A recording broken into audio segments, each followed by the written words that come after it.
A gente estava falando aí em relação a político, a técnico, né, em pastas importantes, em cargos importantes. Mais cedo a gente trouxe aqui que Jean Paul Prats renunciou aí o mandato dele de senador, né, que agora sendo indicado.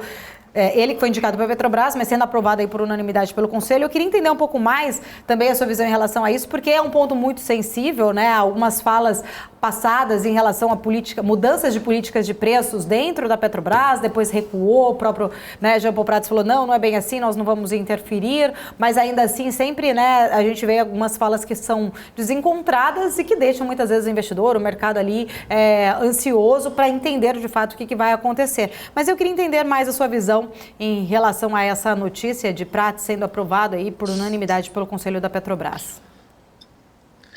Olha, Paula, eu até vejo, eu estava olhando o chat aqui de vocês, tem uma turma que eu fico pensando que mundo essa turma vive, mas tudo bem.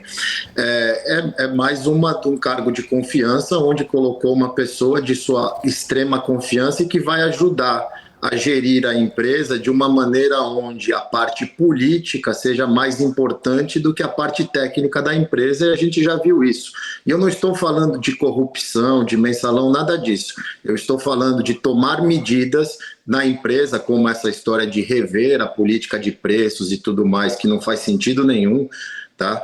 Rever política de preço, porque o petróleo é cotado em dólar, então não dá para fugir disso, e a gente não consegue no Brasil produzir petróleo suficiente para abastecer o mercado interno. O nosso refino é muito ruim, o nosso petróleo, inclusive, para refinar é muito complicado, ele é muito denso. Esse é o pouco que eu sei sobre a Petrobras, mas a gente vai ver nos próximos 4 anos, sempre que precisar, decisões mais políticas numa empresa que poderia ser uma vaca leiteira de gerar resultados positivos e dividendos gordos, e esses dividendos, quase que 70% vão para o governo para ele poder usar isso em programa social e fazer esse monte de coisa, e a gente vai ver o caso ao contrário, mas faz parte e é coisas da democracia.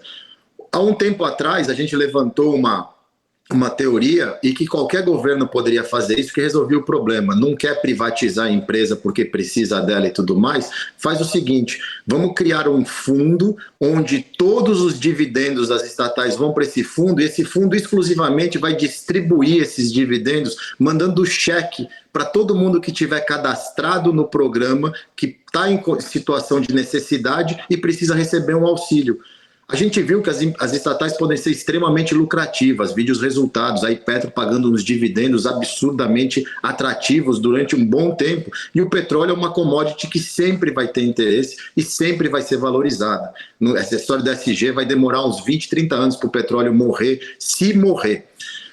Faça isso, abre um fundo, coloca lá, esse fundo vai ter todo mundo, seja Bolsa Família, seja o programa que for, porque tem pessoas no Brasil, dado a desigualdade, que necessitam de auxílio do governo, já manda um cheque direto para o bolso da pessoa com os dividendos das estatais. O problema é que eles gostam de falar, e não é só o político de esquerda, todo político gosta de falar, eles não gostam de fazer. Era muito fácil resolver esse problema e blindar as estatais de todo esse barulho, esse medo dessa corrupção voltar. O que eu nem cogito, eu não estou preocupado com corrupção. Eu só fico preocupado quando a gente olha uma empresa que mostrou o potencial que tem, sendo gerida por interesses políticos e não por pessoas técnicas que podem fazer a empresa crescer, dar muito lucro. Olha os pares dela globais, a BP e a Chevron, como se comportam, como lucram e geram receita, e a Petrobras patina. E esse dinheiro da Petrobras vai para o povo, e vai para o bolso do governo, não vai para